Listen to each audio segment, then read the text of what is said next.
In Mark chapter number 2, verse number 22, God or Jesus is talking to his disciples, and he talks about putting new wine into old bottles. He says, no man putteth new wine into old bottles, else the new wine doth burst the bottles, and the wine is spilled, and the bottles will be marred. But new wine must be put into new bottles. And I think one of the main emphasis that Jesus is trying to drive home here is the fact that the container in which he is trying to put something in cannot contain the newness or the freshness of the wine. Or you can use spirit or revelation. Let's use revelation or whatever it is. But I think one of the main emphasis of this particular passage is not so much the content, but the container. And in this time that we're in, one of the things that we have to be as containers is pliable, stretchable, and able to bend. And that's one of the questions that I want to ask you. Are you stretchable? You know, one of the things that I think we have to remember is that God is not under any obligation to fit my definition of him or your definition of him. God is not under any obligation to fit into the definition that we have prescribed to him. And if you are able to get that first, then you will be open to the move of God and be open to being stretched in dimensions that you have never been stretched in before. I think one of the main things that happens to us as believers is that we get stuck on a move of God and we make a monument for it. We have an experience with God, which is good. I'm not knocking it, not downplaying it at all. But one of the things that we do, we have a move of God. We have an Azusa. We have a revival, and we have results. And those results turn into a monument. And 9 times out of 10, that monument becomes an idol in which we don't touch.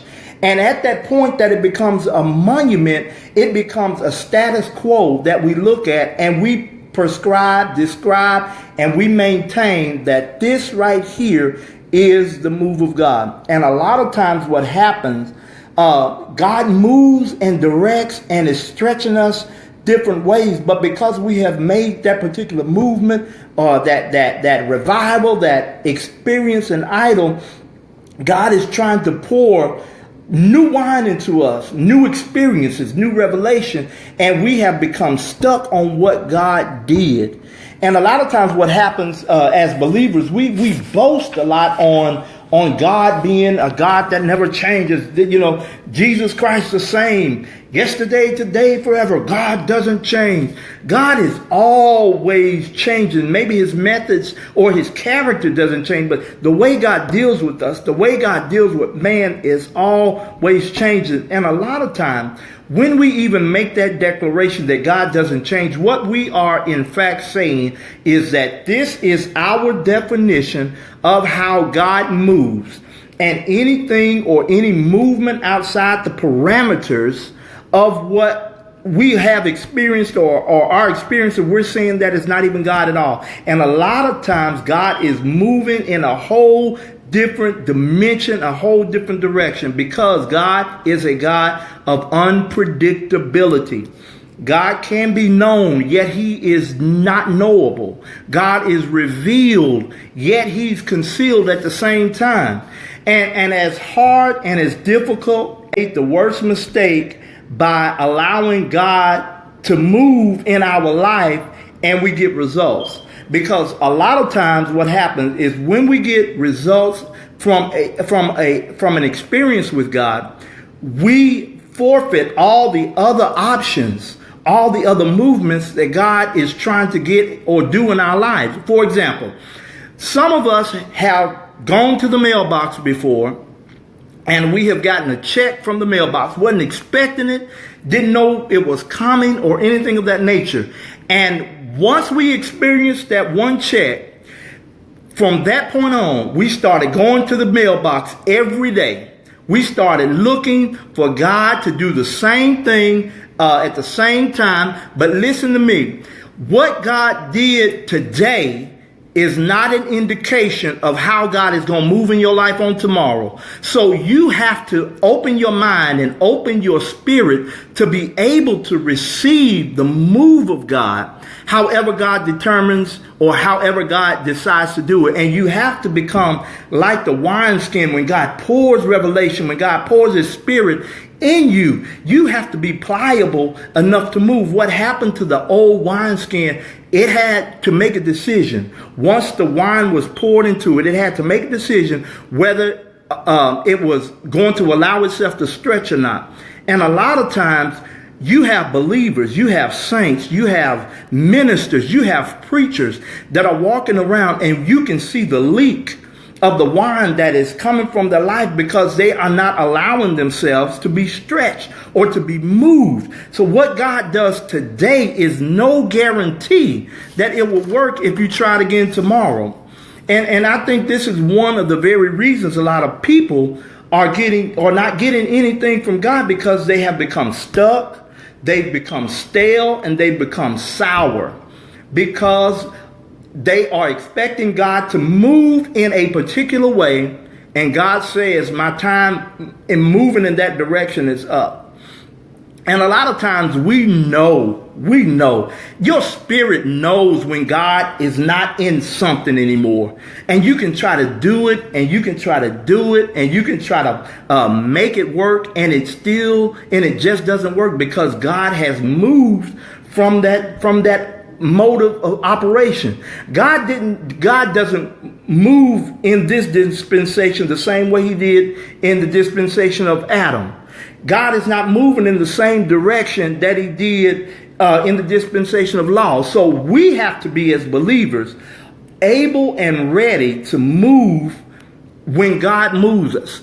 When you look at the children of Israel, he led them by a pillar of cloud by day and a cloud, and the pillar of fire by night. It was an indication, or it was really a symbolism to them of how God would lead us through his Holy Spirit. And a lot of times believers are not open to the Spirit of God because of traditions, because of the way they've seen things done. And I have to say this, and whatever. The church structure is the biggest enemy of the move of God. You can call me, shoot me, whatever, but the institutional church structure is the biggest enemy of the move of God and the stretching of the believer. Because we think every Sunday morning we get together, we think every time that the church doors open that we have to have praise and worship, that we have to have an opening prayer, that we have to have a Bible reading, that we have to have an offering, that we have to have a choir or a selection. And God is knocking at the door of the church, of the service, of the gathering, saying, look, I'm trying to move you in a different direction this week, but because again, we have made the church service a monument. We have made it an idol that we cannot even allow the Spirit of God to move in a different direction than the service. And I know a lot of times people say, hey, well, you got to have some kind of order. You got to have some kind of structure. You got to have some kind of program. But this is my question. You've been in church 20-something years, and you've been doing the same format for 20-something years, and you still don't see anything different than what you see. Oh yeah, you run, you jump, you shout, and you do all that. But an authentic move, or the glory of God, and notice the glory of God in the scripture was always evident by everybody seeing the same thing at the same time. Anytime God's glory was manifested in the children of Israel or with Moses, everybody saw the same thing, and there was no doubt that it was God. So we have these services, we have these structures, we have all of this, and we have pinpointed and said, this is God, this is how God moves, and anything outside of that is different. If somebody gets up and begins to prophesy in the middle of the service, we say they're crazy. But God is trying to pour his Spirit in new wineskin. If somebody gets up and says, hey, God spoke to me last night and told me to tell you such and such, we immediately cut it off because it's not flowing against what has been written on the printed paper, and it is actually the move of God. But because we can't accept the move of God, we are dismissing it altogether. We're dismissing it altogether. So what we have to do in this time, what we have to do right now is become so pliable. We have to become so stretchable that when God decides to do not something really different, but he's really just trying to get us back to a place where he's in control. And when we allow God to be in control, we can see the mighty move of God, and God begin to work in our lives as never before. So look, this is what I want you to do. I want you to just begin to ask yourself, am I stretchable? Am I at a place where I can put aside? Now, hold on. Let me ask you this question. Have you ever been stretched to the point where it challenges your theology? If you've never been stretched to the point where it challenges your theology, you haven't been stretched. You're just going with the flow. But when you are stretched, and when God is stretching you, God challenges just about everything that you think or you know about him. Remember the Apostle Paul. When Paul was on the road to Damascus, at that moment, everything in his life stretched, and Paul had to become new wineskin because God was pouring new wine into him. And so that's all I want to ask you today. Are you stretchable? Are you stretchable? Can you allow yourself to be stretched? Because what God is doing in the lives of the believers now, he's pouring new wine into new wine bottles. And what's going to happen? Those who are not able to contain this new wine is just going to spill. It's just going to spill, and we'll be able to see the evidence of the spilling in your life.